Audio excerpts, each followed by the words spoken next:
Welcome to Can I Speak to Your Product Manager, the nitty gritty with your favorite PMs. I'm Kyle Kolich, Vice President of Product at Zora. And today I'm flying solo. Lucas is out of the country, but I'm speaking today with Rupali Jain, Chief Product Officer at Optimizely. And we're going to start off the show with one of my favorite games, Rupali, to kind of get to know you a little bit better. As a product manager, you need to kind of know if you want to go to market with a product or not, get rid of it.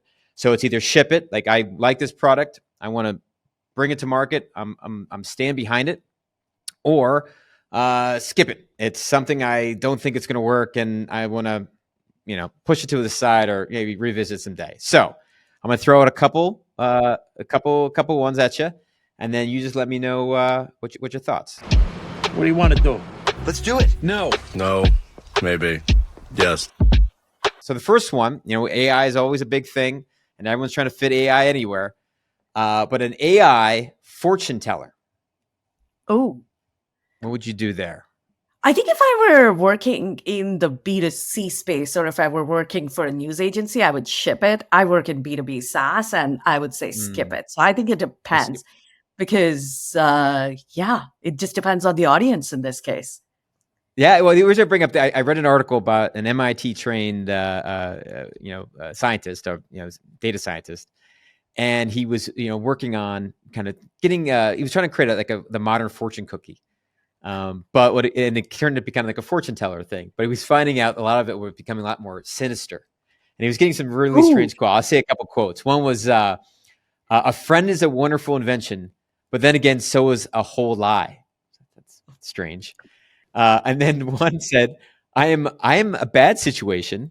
Okay. And the other one was, no one is listening. So it's a little, I don't know.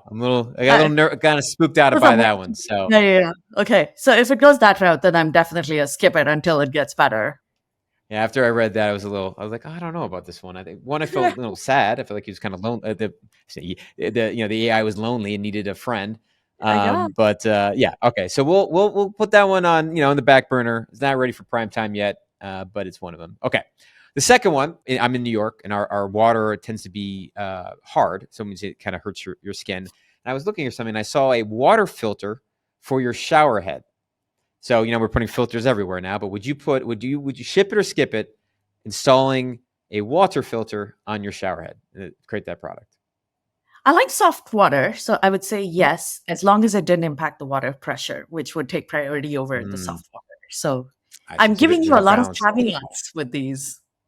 That's okay. That's being product manager is always a caveat. If the pressure was horrendous, then yeah, who cares how soft the water is? You're going to be in the shower for an hour. Yeah, it's very good.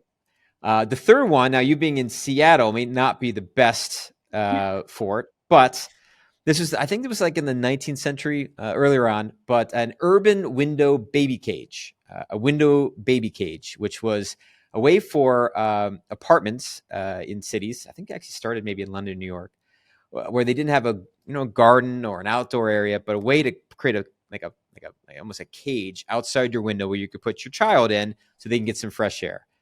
Would you ship it or skip it? I am going to say skip it. I'm also not the target audience. I got a fur baby, and so I would never put him in it, and he'd freak out. I would definitely Google search it and look at some of the pictures, because it is kind of crazy seeing these little children in these cages outside the window, suspended floors above the ground. I mean, the concept was good. Like, you want to get fresh air to your family and whatnot, but that seemed a little definitely not acceptable, right? And in most places, you just start there and it goes south. All right. So I agree. So we got 0 for 3. So nothing landed today. Maybe next time, but we'll go with the 0 for 3. Small caveat. Well, yeah, there's a caveat on a couple, but I think the cage one is definitely a no. I think that one, maybe a redesign. Maybe go back to the engineers and work on that one for a little bit. Well, thanks for playing. I'm glad we got to go through that a little bit to learn a little bit more about you and what you think. But we're going to move into our second segment, which is PM Power Moves. Powering up. Power move. This is where we're going to talk a little bit about the nitty-gritty day-to-day work that you've been working on and kind of what's happening in the world for your PMs. You want to talk about a little bit what's going on?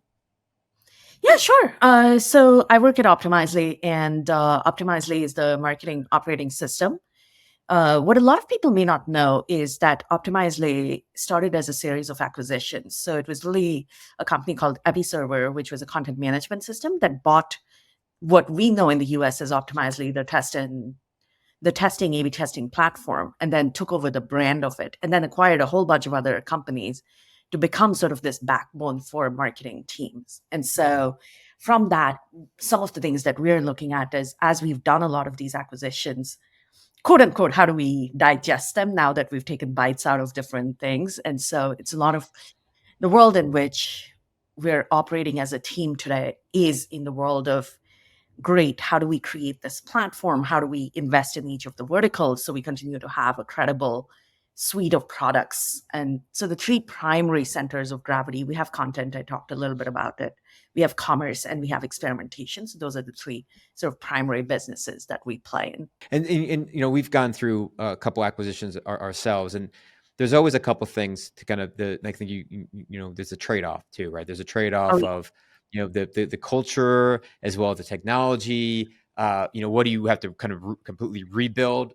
What can you use? How can you integrate it? What are some of the things you had to work on with the kind of the trade-offs of an acquisition and dealing with that?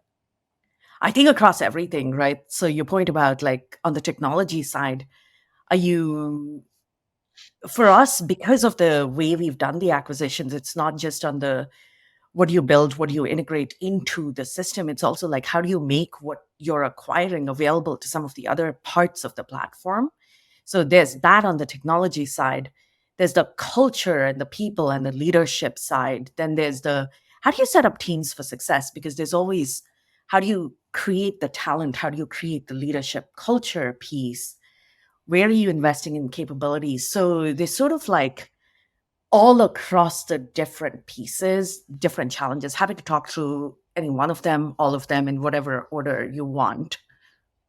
Yeah, I think the what's kind of fresh in my mind is teams for success. I mean, I think especially a lot of organizations kind of reorging, and then especially when you do an acquisition, you're kind of absorbing kind of the way they do business, and how do you kind of either one you give that channel of your culture, part of your company's culture in there, but then not lose the great why you bought this company, and how do you kind of unfold that, get the best of kind of both worlds? What were some of the challenges you went through, and what did you do to get around that? I think the biggest ones on there are exactly what you called out, right? So you can't just say that we are integrating something and the culture is what you desire it to be. The culture is always morphing. Even in a company that Yeah. grows through organic growth, the culture is always changing because you're bringing in new people. Yes, they align with the primary tenets, but your culture is evolving to the size of company you are, to the growth stage you are. So to me, culture is never a one and done deal.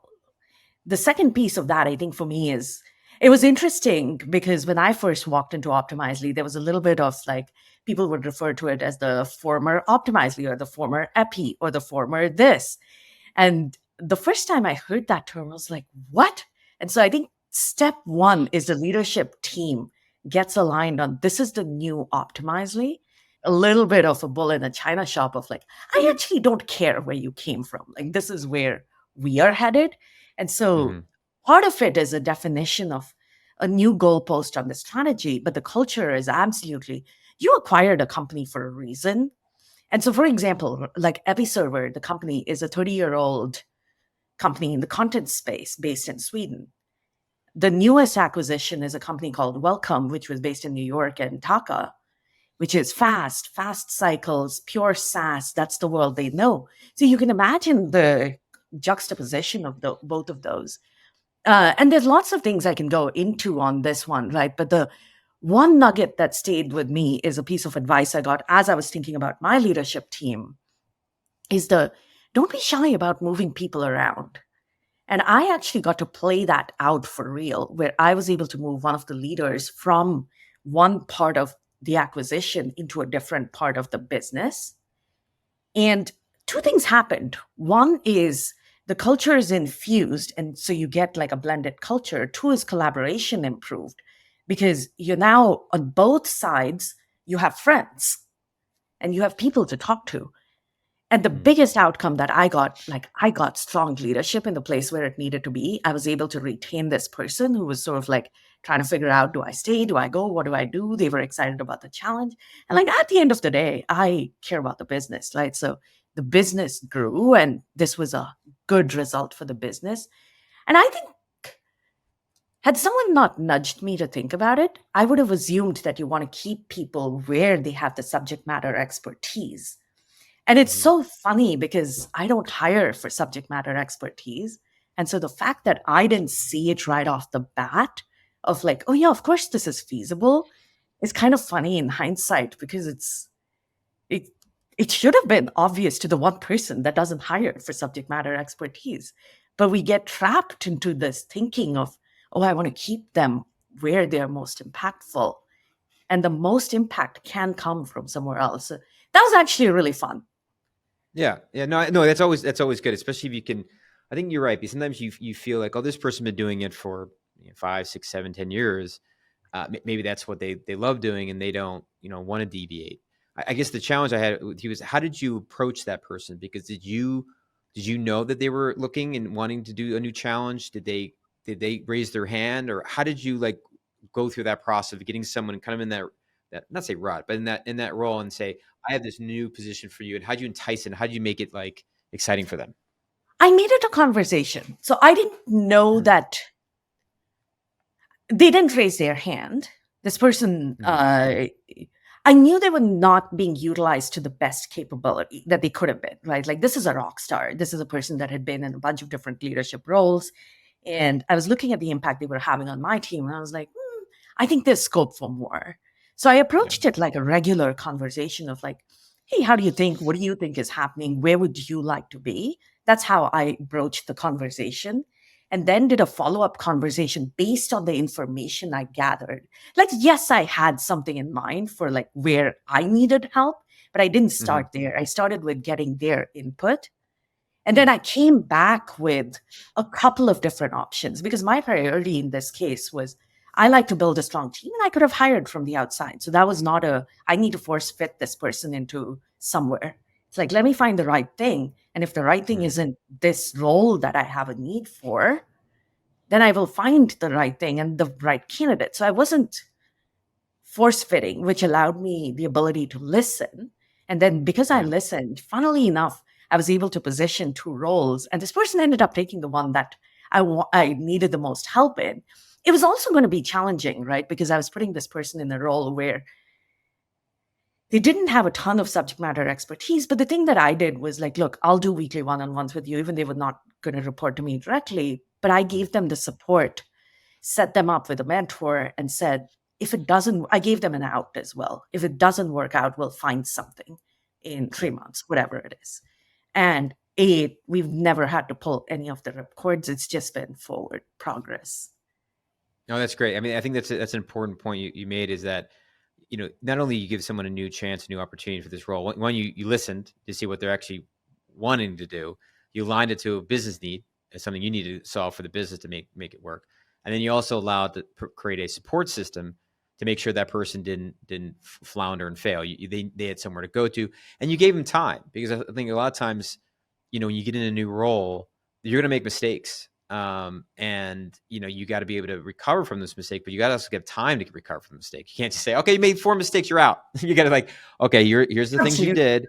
This is how I can guide you. This is how I can get you in a good place, and give them time. And then once they've kind of worked that out, like as you said the one improved the team, it fit, fit a hole in your organization. I'm assuming that person's happier. Maybe they're watching this. Oh, that's me. I'm not happy. Super but hopefully happy. they're happy, and they're saying, "Oh, I'm glad they're talking about me." And yes, that's me.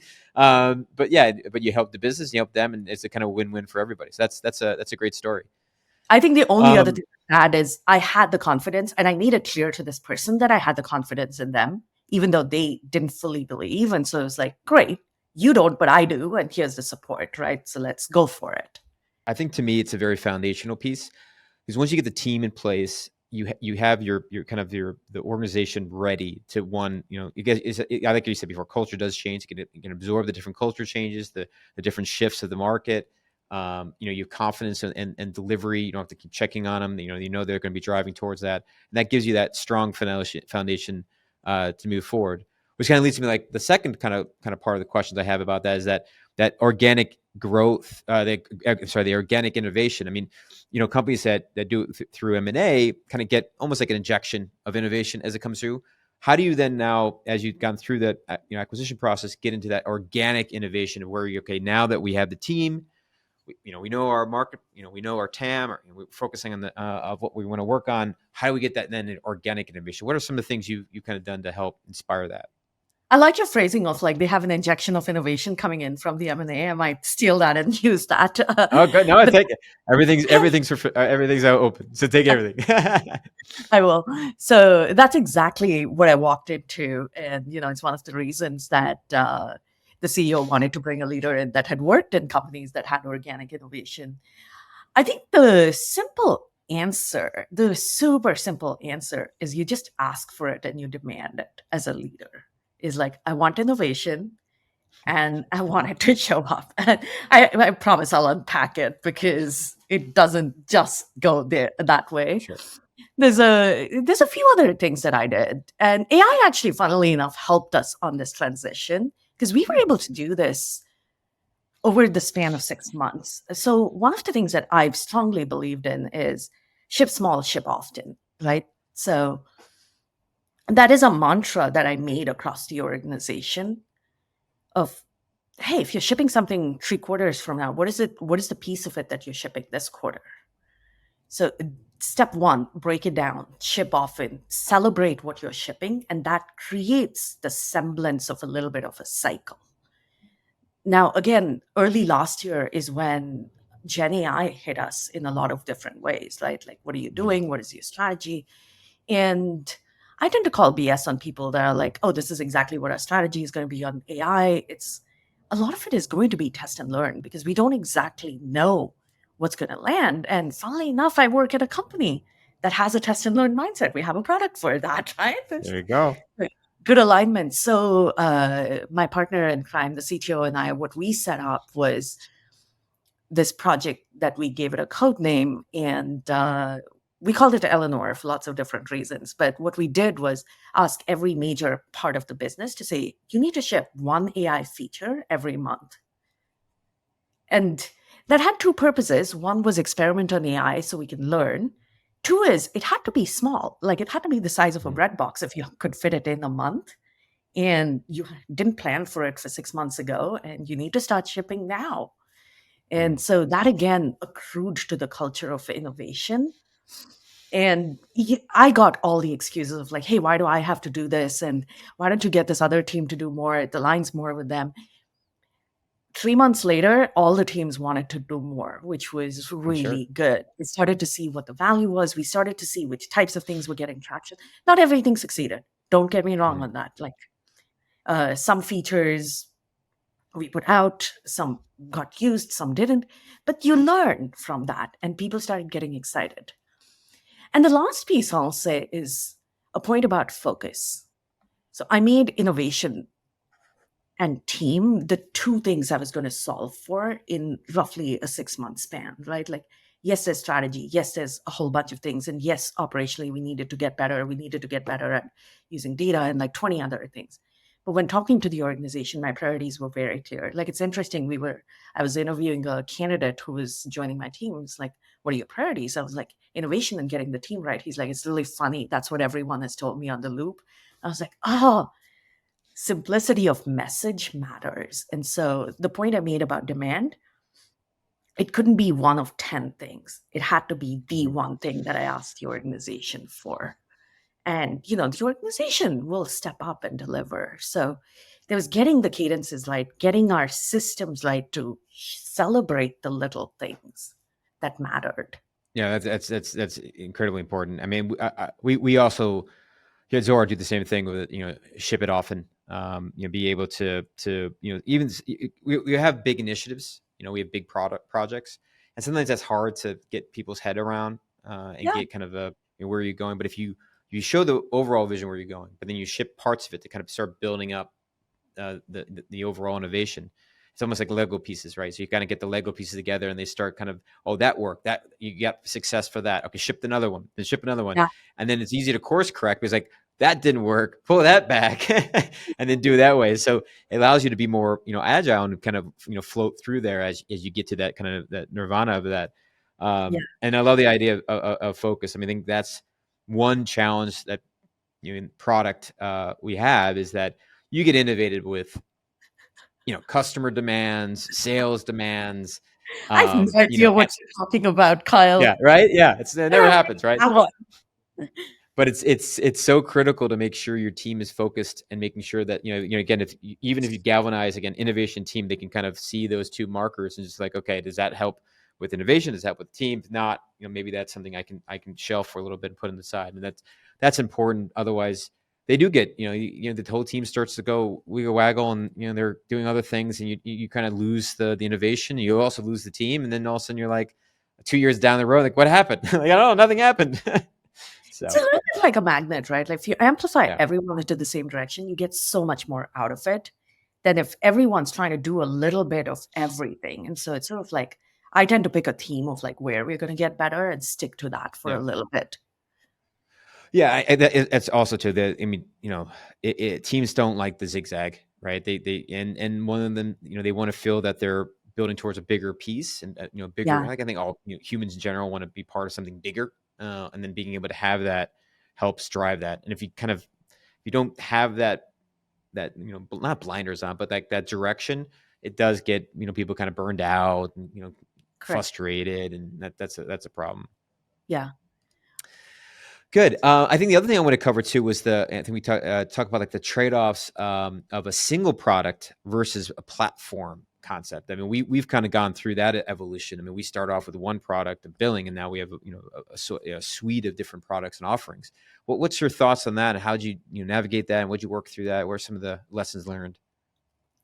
I'll start with the lessons learned on this one first. So I'll flip the script a little bit and add a couple of stories. And I think the biggest lesson I've learned having done this multiple times over at different companies is there's no one right answer for every company. And there's no one right answer for an extended period of time. Like the right answer changes with time, even within the same company, even if you haven't made any new acquisitions. And let me unpack that a little bit, because as PMs, right, like the trap we can fall into is you go on either extreme. Either you're investing too much in the vertical and not enough in the horizontal. You see the platform as a tax to be paid, and so you're trying to minimize it. Or you're all gung-ho and you go like, yup, Suite is the way to go. And like, I'm going to invest in all the integrations. I'm not going to invest that much time because that's the company's strategy. I'm not going to figure out like where the user demand is. And then the vertical suffers and you're sort of like, okay, that didn't work either. And so the answer almost always lies 70-30 in one direction, but it's not always the same answer. I think the advice I would give there is think about balance. Like, are you number 1, 2, or 3 in your verticals? If you're not, which verticals are you going to be number 1, 2, or 3? Because those are the ones that are going to sustain the horizontal of the bringing the multiple products to a customer, which is what we all want, right? Like you want the cross sell. Mm-hmm. And so that's why you're doing the horizontal, but get really clear on what the lead horses are and what's going to drive the business. Because if you underinvest in the vertical on those fronts, then you're harming yourself in the long run. And in terms of the horizontal, my take there is there's some things you have to do, like things like single sign-on. I won't call it consistent UI. I would call it coherent. It's like don't fall off big cliffs, like little hills are okay. So my bar there is a little bit lower.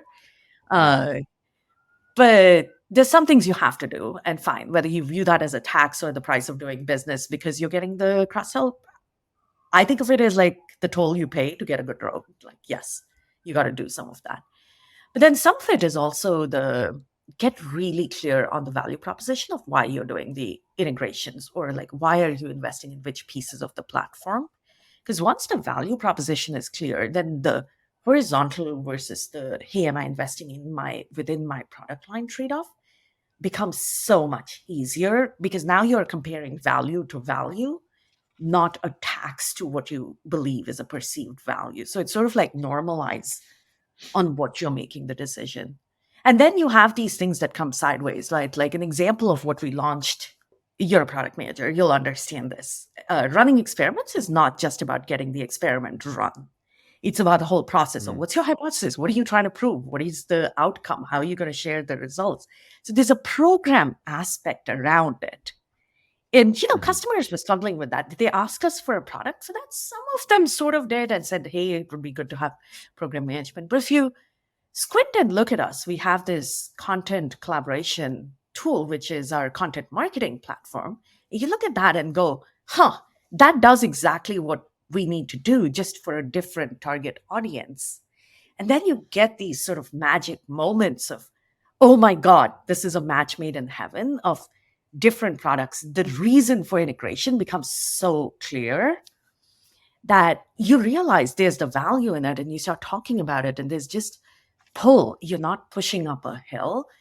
I'm not going to say all of the investments accrue that way, but every now and again, like that happens, and it's great.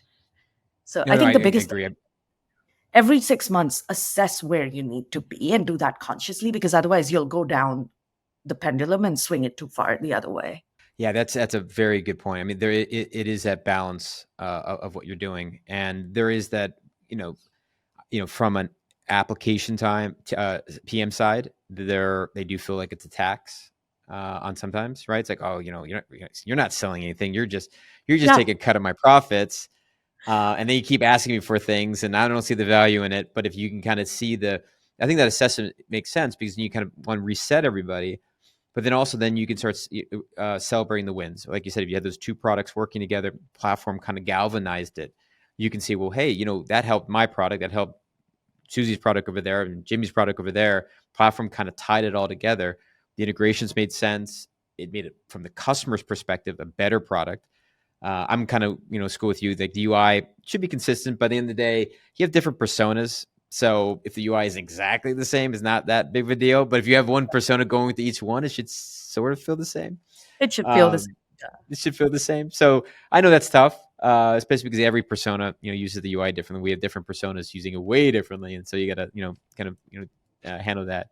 But that is I like that assessment, that 6 months assessment, just to see kind of where things are and where you want to be. I mean, the market has changed, right? Like, gone are the days that just because you have a suite of products, someone's going to buy the suite over best of breed. And the pendulum swings like every, I don't know, somewhere between 5 and 7 years. But at the end of the day, like, you've got to be really good at what you do for each of the verticals. Otherwise, no one's going to buy the combination. So, like, that's something I fundamentally believe. Yeah, no, I completely agree with that. I guess I wanted to see what your kind of your two-prong approach. What's your biggest bets of the year, and what's your kind of take on AI? Like, just kind of see your kind of where your magic ball, your fortune teller, your AI fortune teller hat's on. Yeah, it's fortune teller. What you're thinking. Yeah. So I'll start with like the biggest bets in the year. I think, there's a lot of different things that we're doing, and having the workflows. And as we think about an operating system, how do we smooth? You talked about personas. Like, how do we take the persona journey across our products and really create the workflows that are custom to the user? Like, that's a big bet. And AI has to be a big bet. 2024. You can't not talk AI. So my hot take on AI is kind of interesting. I believe in AI. I'm just going to write that up, and it's okay. I believe in it. I think it's going to do meaningful step function changes to what's possible with technology over the next 5 years. Are we going to see it right away? And is it going to go through some troughs and disappointments? Absolutely. But I think the way I think about AI is, you're at a B2B SaaS company. You'll understand this. Like, every company I've been at, people want to use the data that they have to create what is called a moat, right? Like a sustained advantage in the business. And the number of people that have actually realized that dream, or a number of companies that have done it, very, very few. And so to me, that is the vision that AI makes possible, is the hard things aren't unreachable. Those things start to become real. I don't think anyone's actually fully cracked the nut on that using AI right now. But once that starts happening, like, I expect step function changes to come in. And that's, I think, what I want to see. I'm super bullish. I think as long as we don't fall into the trap of tech for tech's sake and AI for the sake of AI and continue on what is the value for the customer? Like, why are we doing this? If we keep that as our North Star, I think AI has so much to offer. And I actually think, I don't think it risks people. I actually think it makes them more efficient and effective. So you move up the value ladder because you're freeing people's brains up to do like the smarter things. So that's the more strategic thinking. Yeah, the more strategic thinking. Thank you. That's the word I needed. Yeah. No, I agree. I mean, I think there's a little bit of it becomes like the new hot thing, so everyone has to throw it in there. But unless you galvanize it towards that customer value and what the advantage that they're going to have for that, it just becomes. I think it'll end up becoming a lot of noise where it just be like, oh, great, you check the box, you have AI, great, but it doesn't help me. I think it's important to make sure it shows like this is your value, and then you're right, create that moat for your competitors because you have something that leaps and bounds that they don't have, and that will really help kind of separate you from your competition and kind of drive innovation there. Because you're right, I get you get almost inundated of too much AI talk and with no real strategy, and you're just like, oh, you guys you're kind of missing it. But I guess that's kind of part of the process, right? New technology comes in, we're all kind of just feeling it out, so we're just throwing everything against the wall, and then eventually it starts to hit and you see the magic, which is going to be exciting the next few months. I think it's going to actually help the industry overall, right? Like I think people are going to start taking step functions, and I don't think it's going to be a one and done. I think it's going to be a meaningful change. I think hindsight is going to look better because the process of getting there, to your point, is it's going to be messy because there's so many things to try. It's like a new toy in our tool belt. It is, yeah. We didn't have it, so we're going to play with it in so many different ways. It's going to be a fun toy. Hopefully it's not sad like the fortune. Yeah, the fortune is sad. I think we'll find ways. I'm an optimist. I'm an eternal optimist. I'm like, my solve to that is like, I'm just going to put a filter and say like anything negative doesn't come out. Yeah, just talk to them. Just talk to the AI, make them feel better, make it feel better, make it, give them get them out in the sun, put them in the baby cage, put them outside, get some sun. It needs some sun too. The baby cage is AI. So that's where I would ship the baby cage. There you go. All right. So, all right, Rupali, I don't. You have any other lasting comments or anything? Or no, I think it's embrace change as a product leader. That's what you got. Well, Rupali, I really appreciate the time you had, and this has been great. Thank you so much for joining. Sounds great. Thank you so much, Kyle. So I had a great conversation with Rupali today. It was really interesting to hear about what she was talking about with the mergers and acquisitions and how it's important to have that culture and be able the culture does change and be able to absorb other companies and get the best of both worlds from there. I like the way she talked about don't be shy about moving people around. I mean, sometimes you're used to seeing somebody in one role for such a long time, and then giving them a new role, a new opportunity, kind of nudge in that direction. You get a lot of innovation. Once you talked about how it was important for her to see, a fitter role in an organization that needed to be filled, and then having that, person join that, even though she wasn't sure, but she got the nudge and kind of really showed that. I like her thoughts on innovation. It's important to ship small, ship often, learn from those cycles. And that's how she's looking at AI to kind of test and learn and keep moving that out, and then making sure there's a focus for the teams to make sure innovation and team was kind of her drivers or kind of North Star she's driving the team in, and giving them that was important. And then her thoughts on AI was always clear. I mean, I kind of agree with her too. Is that AI just for AI's sake does make sense, but if you have a clear value prop of where you're going and what you're trying to, the customer value from that AI is critical. If you have that, it makes an impactful product and using AI in the right way. So great conversation we had. Hopefully my co-host can join me next time. Be sure to hit that subscribe button and tune into the next episode. Thank you so much, everyone.